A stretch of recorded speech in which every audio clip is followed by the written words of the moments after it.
All right, welcome back with Locke and Wiley. Eric Mangini is back with us. Let's move to Tom Brady, who sparked. Eric Mangini is back with us. Let's move to Tom Brady, who sparked a number of rumors last week as a report broke that his $40 million Boston home had just hit the market. The news had people speculating that Brady was ready for retirement or even planning to find a new team next season. But the quarterback says it's all much ado about nothing. I certainly hope not. You shouldn't read into anything. I mean, I think it's, it takes a long time to sell a house. I don't know if you guys, my house is a little bit of an expensive one, so it doesn't quite, fly off the shelf in a couple of weeks. There's no point in worrying about things like that because there's so many what ifs and hypotheticals and this and that and this and that. If you spend all your time and energy on those things, you miss track of what's really most important, which is what's happening right now. And, this is where I want to be. This is the team that I want to be a part of and leading, and I'm really excited about doing that. And there's really not much more to read into it than that. All right, Tom insisted several times that he still hopes to play until age 45 in that same interview. However, I hear all of this as this is Tom Brady's final season, and he's prepared for that. He hopes to play until he's 45, but I think he's preparing for this to be his last season. I didn't hear that. I heard a lot of my coaches who used to always say, don't get bored with success. And that doesn't land properly when you're an active player all the time. You hear, like, what do you mean don't get bored with success? And that was a way that they really wanted us to just focus in on the process, on the fundamentals, and the things that you are supposed to do the right way, which at times get tedious and at times, let's be real, get boring. You want to get creative. You want to get flex. You want to get funky with it. You want to get outside the playbook and do your own thing. He's like, don't get bored with success. And Tom Brady just gave us an enlightenment to his genius in his process. He's so meticulous. And it's boring. So what we do is we speculate. Confirmation bias. If you think it's over for Brady, you put your house on the market. We see it. And if you don't think it's over for him, you're like, oh, no franchise tag. He's going to go somewhere else. It's whatever you want to do with it. But this dude just took us deep into a place that has really contributed to all his success. And what I heard from it is a guy who's saying one day at a time, one play at a time, 1 year at a time, and then at that time, I'll tell you what's next. It's not for everybody, but it's for Brady. Yeah, Marcellus has nailed it. And one of the greatest gifts that Bill Belichick has is the ability to get a group and to get individuals to focus on the task at hand at the moment. And he'd always say, look, you can't worry about the past because there's nothing you can do about it. You can't change it. He said, you can't worry about the future. You're not Nostradamus. You don't know what's going to happen. So the only thing that you can control is this moment right now. And Tom's been with Bill for a long, long time, and he's heard that message over and over again, and he truly believes in that, and that's how he lives. Him putting his house on the market, it's an expensive house. There aren't that many buyers. You need to get on the market because it's not going to sell right away if you're eventually going to move. And I don't think there's anything deeper to that than what he talked about in the Men's Health article, where his wife grew up in a very untraditional way. It wasn't, you go to this school and you live in this town, and then you go to high school, and then you go to college. She lived all over the world. So there may be some fusion of lifestyles here in terms of what they are going to do in the future with their family and their approach. All right, Eric, you've been a head coach. Take us organizationally, though. Help me understand why they agreed to a contract that lets him walk after this season, no franchise tag, no transition tag.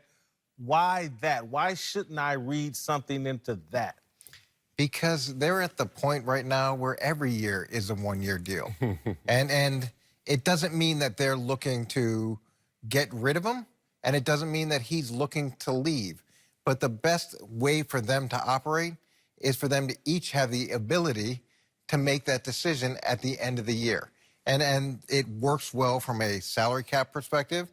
It works well from a leverage perspective for Tom Brady. So each year they can go into a new set of negotiations based off of where the previous year was and work off those one-year contracts and set it up any way that they want to set it up to help the salary cap out. To me, it shows incredible self-awareness as a great player, maybe the GOAT of all time, and an organization. They're being real. who doesn't want to sit across from someone at the negotiation table and while you're talking, they have that self-awareness? Look, I am 42. I get it.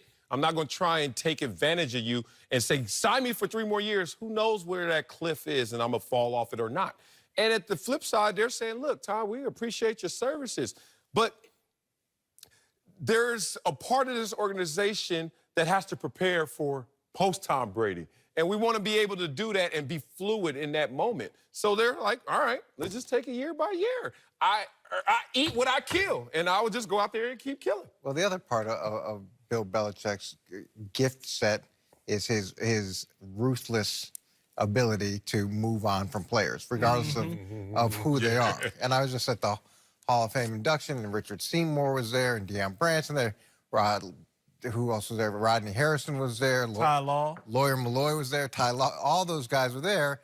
All great Patriots. All built the Patriot way and all moved on from when it became the best interest of the team.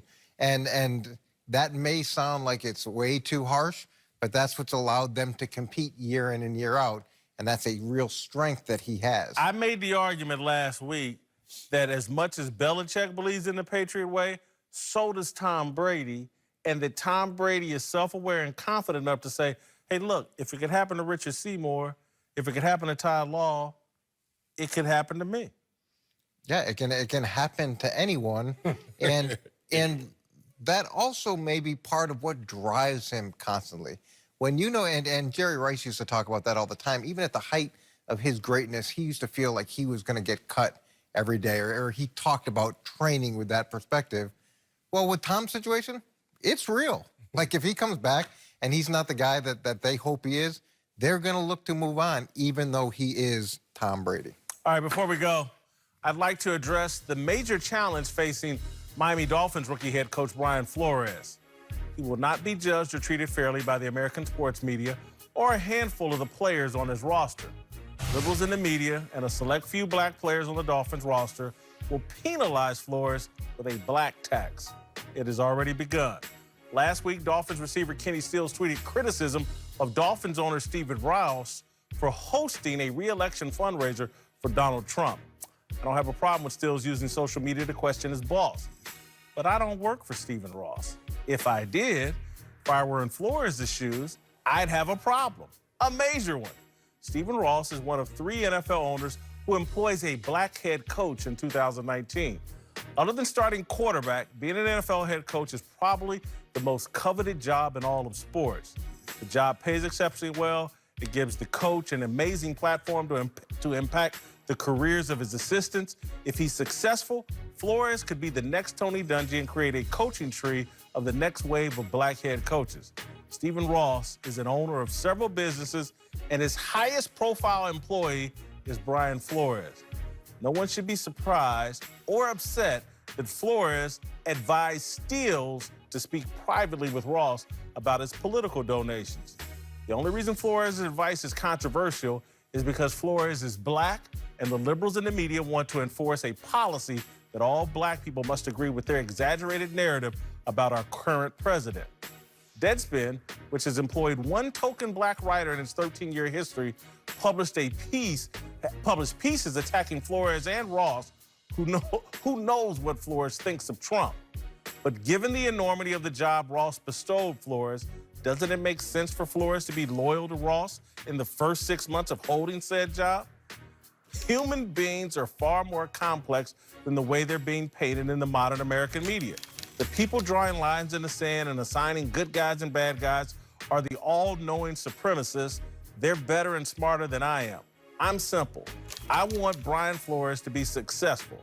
The liberal mainstream media allegedly care about the NFL giving black coaches more opportunities to elevate to head coach. I use the word allegedly because I don't believe they care. I believe it's a smokescreen, a convenient tool the media use to paint NFL ownership as racist and fool players into obeying media commands. Flores is no fool. He's loyal to the person invested in his success. That's not the media, Kenny Stills, or the president. It's Stephen Ross. More Speak for Yourself after this.